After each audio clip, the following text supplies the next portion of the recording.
तो दोस्तों finally Maharashtra state road development corporation ने 8 अक्टूबर 2020 को अनाउंसमेंट की कि उनका जो मोस्ट प्रेस्टिजियस प्रोजेक्ट है मुंबई नागपुर एक्सप्रेसवे वो व्हीकलर मूवमेंट के लिए मई 2022 तक पूरी तरह से ऑपरेशनल कर दिया जाएगा। MSRDC ने यह भी कहा कि एक बार ये एक्सप्रेसवे पूरी तरह से बन जाने के बाद लोग यहाँ पर मुंबई से नागपुर के बीच की यात्रा केवल 8 घंटे के भीतर ही कर सकेंगे। और यहाँ पर राधेश्याम मोपलवार जो कि वाइस चेयरमैन और मैनेजिंग डायरेक्टर है, उन्होंने कहा कि ये जो एक्सप्रेसवे है 701 किलोमीटर लंबा कॉरिडोर, इसमें से 152.17 किलोमीटर का जो स्ट्रेच है वो ऑलरेडी पूरी तरह से कंप्लीट हो चुका है। बता दें कि इस एक्सप्रेसवे को 3 चरणों में ऑपरेशनल किया जाएगा और यहाँ पर लगभग 520 किलोमीटर का जो स्ट्रेच है बिटवीन नागपुर एंड शिरडी वो ऑपरेशनल हो जाएगा बाय मई 2021। और फिर उसके बाद जो शिरडी और इगतपुरी वाला स्ट्रेच है वो 100 किलोमीटर लॉन्ग, उसका कंस्ट्रक्शन कंप्लीट हो जाएगा उसके अगले 6 महीने बाद, यानी कि दिसंबर 2021 तक ये स्ट्रेच भी पूरी तरह से कंप्लीट हो जाएगा। दूसरी तरफ देखा जाए तो MSRDC 500 किलोमीटर लंबे एक ग्रीनफील्ड कोंकण एक्सप्रेसवे पर विचार कर रहा था, जिसके लिए यहाँ पर अधिकारियों ने कंसल्टेंसी सर्विस और डिटेल प्रोजेक्ट रिपोर्ट तैयार करने के लिए एक रिक्वेस्ट भी जाहिर किया है। और इसी साल मार्च के पहले MSRDC द्वारा कहा गया था कि वो प्लानिंग कर रहे एक 6 लेन एलिवेटेड हाईवे को कंस्ट्रक्ट करने के लिए बिटवीन सायन पनवेल, जिसकी वजह से जो यहाँ पर ट्रैफिक कंजेशन हमेशा हो जाता है उससे राहत मिल सके। लेकिन फिर बाद में मार्च के बाद पैंडेमिक के आउटब्रेक होते ही कंट्री लॉकडाउन में चली गई, जिसकी वजह से जो भी इंफ्रास्ट्रक्चर प्रोजेक्ट्स थे वो होल्ड पर चले गए। लेकिन अब सिविक अथॉरिटीज़ फिर से इन जो भी एसेंशियल प्रोजेक्ट्स है उनको प्रॉपर प्रिकॉशंस और सैनिटाइजेशन से फिर से शुरू किया जा रहा है। और यहाँ पर बात सायन पनवेल हाईवे की चली रही है, तो let me tell you in short कि ये जो सायन पनवेल हाईवे है वो काफ़ी ज़्यादा कंजेस्टेड हो जाता है, जिसकी वजह से यहाँ पर अक्सर ट्रैफिक जाम की दिक्कत आ जाती है।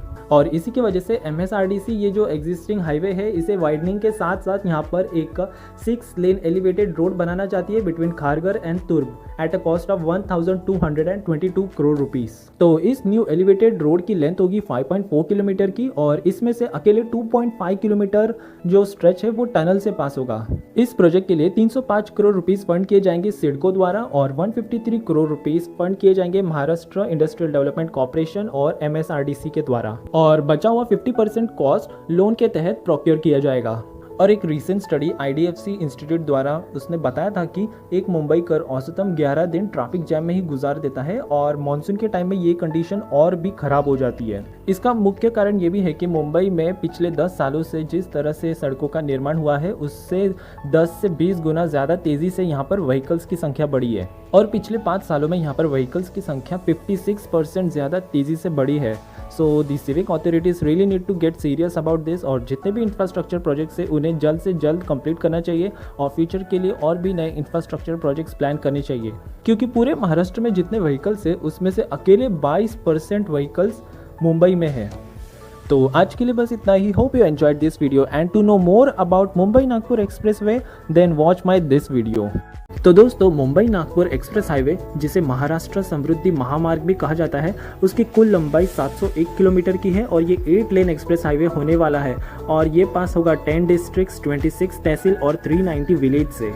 और जहाँ पे आपको पहले 14 से 15 घंटे लगते थे तो वहीं पे एक बार ये एक्सप्रेस हाईवे बन जाने के बाद आपको बस 8 घंटे का समय लगेगा।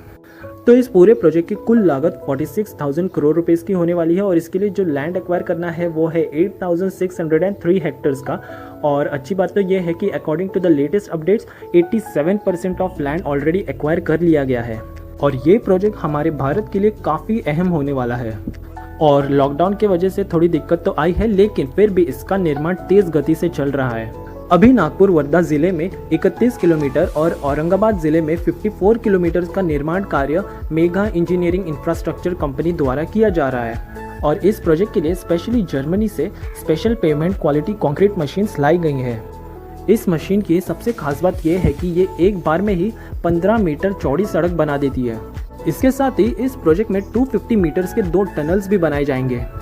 और इस एक्सप्रेस हाईवे की एक और स्पेशलिटी है कि यहाँ पर ना हर 7 किलोमीटर पे एक अंडरपास बनाया जाएगा और हर 10 किलोमीटर पे एक ओवरपास भी बनाया जाएगा। जब ये प्रोजेक्ट का निर्माण पूरा हो जाएगा तब यहाँ गाड़ियाँ 150 किलोमीटर प्रति घंटे की रफ्तार से दौड़ सकेंगी और इस प्रकार का एक्सप्रेस हाईवे हमारे पूरे भारत में ऐसा पहला एक्सप्रेस हाईवे होगा। तो अब मैं आपको कुछ कूल 10 फैक्ट्स बताऊंगा इस प्रोजेक्ट के बारे में। So let's begin. तो दोस्तों अगर आपको मुंबई टू औरंगाबाद जाना है तो फिलहाल तो आपको 7.5 घंटे का समय लग जाएगा, लेकिन इस एक्सप्रेस हाईवे के साथ आपको बस 4 घंटे का ही समय लगेगा। और same case with Aurangabad to Nagpur भी, जहाँ पे आपको बस 4 घंटे का ही समय लगेगा। Mumbai Nagpur super communication express highway, इसे महाराष्ट्र समृद्धि महामार्ग यूं ही नहीं कहा जाता क्योंकि ये बस नागपुर और मुंबई को ही कनेक्ट करेगा, बल्कि ये हमारे देश के सबसे बड़े कंटेनर पोर्ट यानी कि JNPT को भी कनेक्ट करेगा। इस एक्सप्रेस हाईवे से जो माल ढुलाई का काम है उसमें काफ़ी तेज़ी भी आ जाएगी, जिससे हमारी इकोनॉमी भी काफ़ी तेज़ ग्रो करेगी। ये एक्सप्रेस हाईवे इंटरनेशनल लेवल का होगा क्योंकि इसमें इंटरनेशनल स्टैंडर्ड्स जो भी डिज़ाइन के स्टैंडर्ड्स है वो फॉलो किए गए हैं, जहाँ पे इसकी विड्थ को 120 मीटर्स का रखा गया है और इसका जो सेंट्रल मीडियन है वो 22.5 मीटर का है। साथ ही में इसमें 8 लेन्स होंगे, 4 लेन्स ऑन ईच साइड, और इसके बीच में एक प्रोविज़न भी किया जाएगा जिसमें फ्यूचर में अगर यहाँ पे ज़्यादा ट्रैफिक बढ़ता है तो इसके लेन्स को और भी बढ़ाया जा सकता है।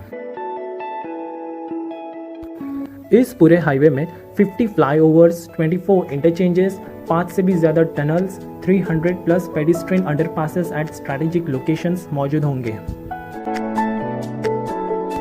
इस पूरे कॉरिडोर को जीरो फैटेलिटी महामार्ग भी कहा जा रहा है क्योंकि यहाँ पर सेफ्टी का काफ़ी ज़्यादा ध्यान रखा गया है। यहाँ पर पूरे कॉरिडोर पे CCTV सर्विलेंस की जाएगी और फ्री टेलीफोन बूथ्स भी लगाए गए हैं हर 5 किलोमीटर पे, सो दैट इमरजेंसी की सिचुएशन में यहाँ पे रिपोर्टिंग आसानी से हो सके। इस पूरे कॉरिडोर में काफ़ी बेहतरीन फीचर्स भी होंगे, जैसे कि improve tunnel lightning, bridge beautification, extensive landscaping, improve street lightning, rain water harvesting और साथ ही में डिजिटल साइनेज के फीचर्स भी मौजूद होंगे। इस पूरे हाईवे की सबसे खास बात यह है कि अगर वॉर लाइक सिचुएशन हो या फिर इमरजेंसी के हालात हो तो यहाँ पर फाइटर जेट्स भी आसानी से लैंड हो सकते हैं।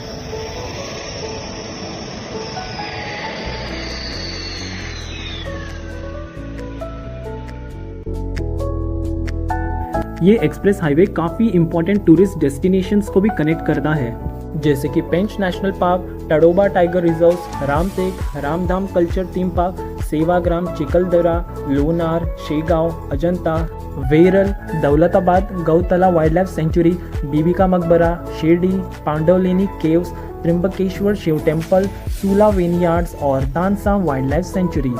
तो देखा आपने कितने सारे इंपॉर्टेंट टूरिस्ट डेस्टिनेशंस को यहाँ पर यह हाईवे कनेक्ट कर रहा है, जिसके कारण यहाँ पर टूरिस्ट इंडस्ट्री काफ़ी ज़्यादा ग्रो करेगी आने वाले समय में। इस हाईवे में जो एग्जिट और एंट्री पॉइंट होंगे वहाँ पर टोल बनाए जाएंगे, जहाँ पर डिस्टेंस ट्रैवल के बेस पे आपको चार्ज किया जाएगा और ये टोल पूरी तरह से ऑटोमेटेड होंगे। इस एक्सप्रेस हाईवे के बाजू में जो सर्विस रोड होंगे उसे भी अच्छे से अंडरपास के द्वारा कनेक्ट किया जाएगा और इस यूटिलिटी महामार्ग के लिए gas pipeline, electricity lines, OFC cables के लिए भी प्रावधान किए गए हैं। और बात करें कंप्लीशन टारगेट की तो ऐसा अनुमान लगाया जा रहा है कि बाय द ईयर 2021 के सेकेंड या थर्ड क्वार्टर के बीच में ये कंप्लीट किया जा सकता है। तो देखा आपने किस तरह से ये स्ट्रैटेजिकली और इकोनॉमिकली महाराष्ट्र के लिए कितना इंपॉर्टेंट प्रोजेक्ट है। अगर आपको इस वीडियो से कुछ नया जानने के लिए मिला है तो प्लीज़ यार लाइक सब्सक्राइब जरूर करना। मिलते हैं अगले वीडियो में। Till then good bye and take care.